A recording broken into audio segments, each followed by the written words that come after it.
Imagínate por un momento un mundo sin filtros, sin máscaras. La Biblia lo describe de una manera cruda, directa, sin anestesia. Dice en Génesis capítulo 6, versículo 5: «Y vio Jehová que la maldad de los hombres era mucha en la tierra, y que todo designio». No habla de un pecadito ocasional, de un error de vez en cuando. Habla de una mentalidad, de un corazón programado para hacer lo incorrecto. Era una sociedad que había extraviado por completo su brújula moral. Violencia, corrupción, egoísmo, la norma, no la excepción. Dios miraba su creación, esa que había llamado buena en gran manera, y su corazón se llenaba de dolor. El panorama era desolador. Piensa en el caos que reinaría en un lugar así. Confianza, una moneda sin valor, la empatía, reemplazada por el desprecio, cada uno buscando solo su propio beneficio. Los cimientos mismos de la humanidad se estaban desmoronando. La gente vivía para sus propios placeres, sus propios deseos, completamente desconectada de su Creador. Habían olvidado el propósito para el cual fueron puestos en la tierra. En medio de todo ese desastre moral, de esa oscuridad que parecía cubrirlo todo, había una luz, una pequeña, pero persistente luz. Su nombre era Noé. La Biblia no dice que Noé fuera perfecto, porque nadie lo es, pero sí lo describe con 3 adjetivos poderosos que lo separaban del resto. Era un hombre justo. Era perfecto en sus generaciones. Con Dios caminó Noé, Génesis 6:9. Ser justo en un mundo de injusticia es como ser el único sobrio en una fiesta de borrachos. Ser perfecto en sus generaciones. Íntegro, completo, no contaminado por la podredumbre. Mantuvo su integridad cuando todos los demás la habían vendido al mejor postor. Caminar con Dios. ¿Qué significa eso realmente?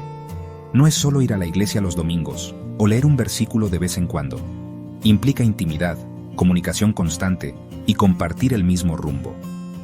Noé vivía en sintonía diferente. Mientras el mundo gritaba sus deseos, él afinó su oído para escuchar la voz de Dios. En un mundo que corría hacia el precipicio, Noé caminaba a un ritmo y dirección distintos, porque su compañero era el Creador. Su vida fue un testimonio silencioso, pero atronador contra la corriente. Piénsalo, la presión social fue brutal. Lo llamarían loco, anticuado, aburrido, fanático. Vamos, Noé, vive un poco, disfruta la vida. Pero él sabía que la verdadera vida está en la comunión con la fuente de toda vida. Mantenerse firme requirió una fuerza de carácter sobrehumana. Fue un acto de rebeldía espiritual contra la normalidad corrupta. Su fe fue práctica diaria, resistencia contra la mediocridad espiritual.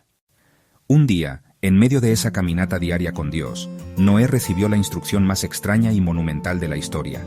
Dios le habló y le reveló su plan. No era un plan pequeño, no era construir un altar, no era simplemente compartir un mensaje, era: hazte un arca de madera de gofer. Y luego vinieron los detalles. Las medidas exactas, los compartimentos, la brea para impermeabilizarla por dentro, la brea para impermeabilizarla por fuera. Un barco gigantesco, de 3 pisos, más largo que un campo de fútbol, para ser construido en tierra firme, lejos del mar. Un proyecto que no tenía ningún sentido lógico para la mente humana de la época. No había precedentes, no había manuales, solo la palabra de Dios. Imagina la escena. Noé, quizás sentado con su familia, tratando de explicarles lo que Dios le había pedido. Vamos a construir un barco. ¿Un barco, papá? ¿Para qué? No vivimos cerca del mar. Bueno, es que Dios me dijo que va a llover. Mucho. Va a llover tanto que toda la tierra se inundará. Sus esposas debieron mirarlo con una mezcla de asombro y preocupación. Una vez que Noé aceptó el llamado, comenzó el verdadero trabajo. No fue un proyecto de fin de semana. Los eruditos estiman que la construcción del arca pudo haber tomado décadas, quizás hasta 120 años. Cada día, Noé y sus hijos se levantaban y se ponían a trabajar. Cortar la madera, darle forma, ensamblarla, calafatearla con brea. Un trabajo agotador, monótono y, sobre todo, público. No podían esconder un barco de esas dimensiones. Estaba a la vista de todos, un monumento gigante a la locura de Noé. Cada martillazo era un sermón. Cada tabla puesta en su lugar era una declaración de fe en la promesa de un Dios que nadie más escuchaba.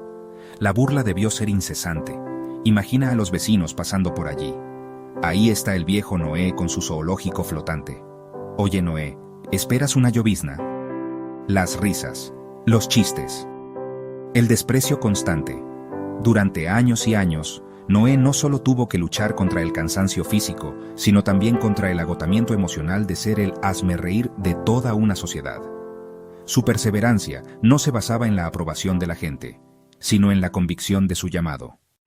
Llegó el día. Después de décadas de trabajo, el arca estaba terminada, un coloso de madera en medio de un paisaje seco. Entonces, ocurrió algo asombroso. Los animales comenzaron a llegar. No fue Noé quien tuvo que ir a buscarlos con una red y un látigo. Dios los guió. En una procesión milagrosa, vinieron de 2 en 2 macho y hembra, de cada especie, y entraron ordenadamente en el arca. La gente debió mirar esto con una mezcla de sorpresa y quizás por primera vez, un poco de inquietud. El zoológico flotante de Noé se estaba volviendo una realidad. Noé, su esposa, sus 3 hijos y sus esposas, 8 personas en total, fueron los últimos en entrar.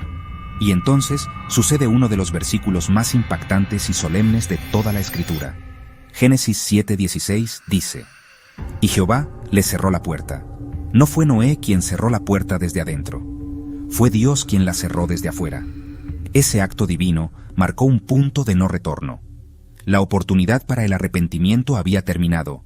8 almas, rodeadas de la promesa de Dios, esperando en la quietud mientras afuera el mundo seguía su curso, ajeno a su inminente destino.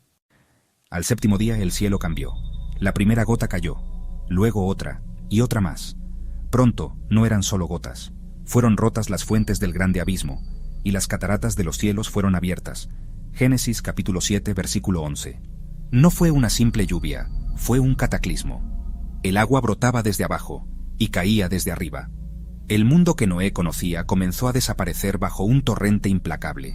Los gritos de burla afuera del arca se volvieron pánico y desesperación.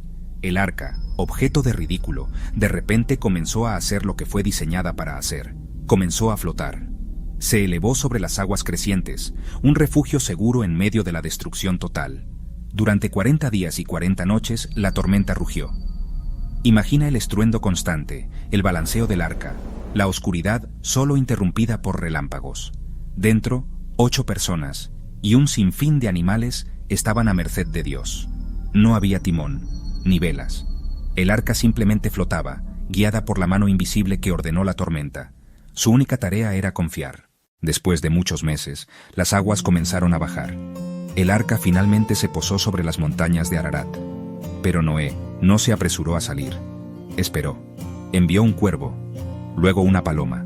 Esperó la señal de Dios. Solo cuando Dios le dijo: «Sal del arca». Él, su familia, todos los animales salieron a una tierra nueva, limpia, lavada. Lo primero que hizo Noé al pisar tierra firme no fue construir una casa para sí mismo. Fue construir un altar para Dios. Su primer acto en el nuevo mundo fue de adoración y gratitud. La respuesta de Dios a este acto de adoración es una de las escenas más hermosas de la Biblia. Dios hizo un pacto, una promesa, no solo con Noé, sino con toda la humanidad y con cada criatura viviente. Prometió que nunca más destruiría la tierra con un diluvio. Y para sellar esta promesa, para que nunca fuera olvidada, puso una señal en el cielo. Mi arco he puesto en las nubes, el cual será por señal del pacto entre mí y la tierra. El arco iris, un fenómeno natural de luz y agua, fue investido de un significado divino.